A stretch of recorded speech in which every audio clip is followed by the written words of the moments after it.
ಕಲ್ತದ್ದಾಗಿ ಕರೆಸಿ ಅವನ ಕೈ ಕೇಳಿ ಮಾಡ್ತಾ ಇದ್ವಿ. ನಾವು ಪರಿಸ್ಥಿತಿಗೆ ನಾವು ಬಂದ್ಬಿಟ್ಟಿವಿ. ನಾವು ಕಾಲಕ್ಕೆ ತಕ್ಕಂಗೆ ಬದಲಾಗಿಲ್ಲ ಅಂದ್ರೆ ನಮ್ಮ ಈ ಕಲಿಯುಗದಲ್ಲಿ ನಮಗೆ ಬೆಲೆ ಇಲ್ಲ. ನಾವು ಅಪ್ಡೇಟ್ ಆಗೋದನ್ನ ಕಲಿಬೇಕು. ಅಪ್ಡೇಟ್ ಆಗಿಲ್ಲ ಅಂದ್ರೆ ಒಕ್ಕಿ ಆಗಲ್ಲ. ಆ ತರ ಪರಿಸ್ಥಿತಿ ಬಂದಿದೆ ನೋಡಿ. ನಾವು ಎಷ್ಟು ಗಂಧ ತಿಕ್ಕದಷ್ಟು ಸುಗಂಧ ಅಂತ, ಗಂಧ ತಿಕ್ಕದಷ್ಟು ಸುಗಂಧ, ಚಿನ್ನ ಒಡೆದಷ್ಟು ಒಳಪಡ, ಕಬ್ಬು ಜಿಗಿದಷ್ಟು ಸಿಗಿ, ಸೇವೆ ಮಾಡಿದಷ್ಟು ಸುಖ ಸಂಸಾರ. ಇಷ್ಟು ನಾವು ಕಲಿಬೇಕು.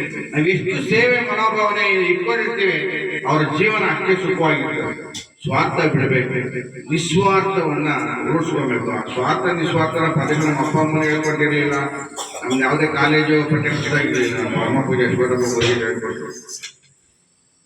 ಆಮೇಲೆ ನಾವಿಲ್ಲಿ ಒಂದು ಗಮನಿಸ್ಬೇಕು. 4 ಯಾರು ಬಿಟ್ಟವಂತೆ ಭಗವಂತ ಕೃಷ್ಣನು ರಾಮನು ಸಹ ಅನುಭವಿಸ್ತಾರೆ. ಕಷ್ಟ, ರೋಗ, ಮುಪ್ಪು, ಸಾವು, ಈ 4 ಪ್ರತಿಯೊಬ್ಬರು ಖಚಿತ. ಅದು ದೇವತೆಗಳಾಗಲಿ ಮಾನವರಾಗಲಿ ಎಲ್ಲರೂ ಅದು ಹೇಗೆ ಅದು ಒಪ್ಕೊಬೇಕು.